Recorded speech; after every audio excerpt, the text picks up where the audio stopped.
Will Richland Springs cement its legacy as the best Texas high school football program this century, or will Balmorhea spring the big upset in the 1A Division II state championship game? Maybe one day someone will call me sir without adding, "You're making a scene." We're fixing to pick 'em.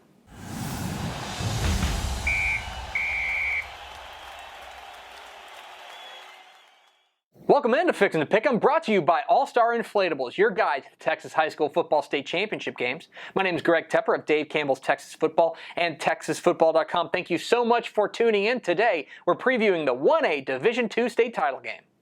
4 p.m. Wednesday at Arlington's AT&T Stadium. It's the 1A Division II state title game between the Balmorhea Bears and the Richland Springs Coyotes. What are the keys to this matchup? Well, key number one, Richland Springs blocking.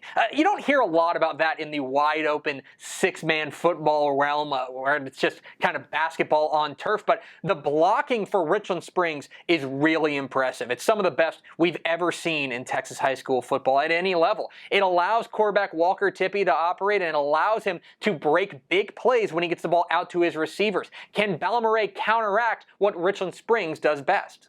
Key number two, Balmorhea's passing attack. So a lot of the Bears' attack comes from their running game, especially running back Kyle Garcia. But if you look at what Richland Springs, maybe where their weaknesses are, it may be in the passing defense. And that's where quarterback Marco Martinez has to have a big game for Balmorhea. He has to hit a number of big plays through the air, challenge this Richland Springs defense through the air. Can he do that and push Balmorhea to the brink of an upset?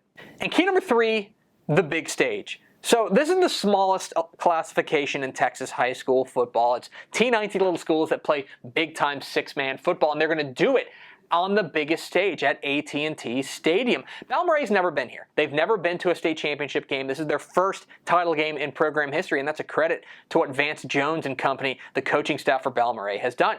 For Richland Springs, this is their 9th title game since 2001. They're searching for their 8th state championship, which would tie them for the most at any level in Texas high school football. They have been there, done that, got the t-shirt. Does experience on the biggest stage matter? Who am I picking? I'm rolling with Richland Springs. I think there are a lot of factors that point to Richland Springs winning this game, but most importantly is that I think they've got the big game experience. Walker Tippy, their quarterback, played in a title game last year. In fact, almost all these guys played in last year's title game. Balmorhea has made tremendous strides, and it is a huge credit for them to get here. And I think if they get a big game from their quarterback, Marco Martinez, and get a couple of turnovers, they can maybe pull the big upset. But for now, I think Richland Springs wins the 1A Division II state championship. That's going to do it for Fixin' to Pick'em, brought to you by All-Star Inflatables. What do you think? What am I wrong about? Leave comments down below. Make sure you hit the subscribe button. Follow us on Twitter at DCTF. Like us on Facebook, Facebook.com/Dave Campbells. Follow us on Instagram, Instagram.com/Dave Campbells. And of course, see us at TexasFootball.com for complete coverage of the Texas High School Football State Championship games. Thanks for watching. Enjoy the 1A Division II state title game. We'll see you.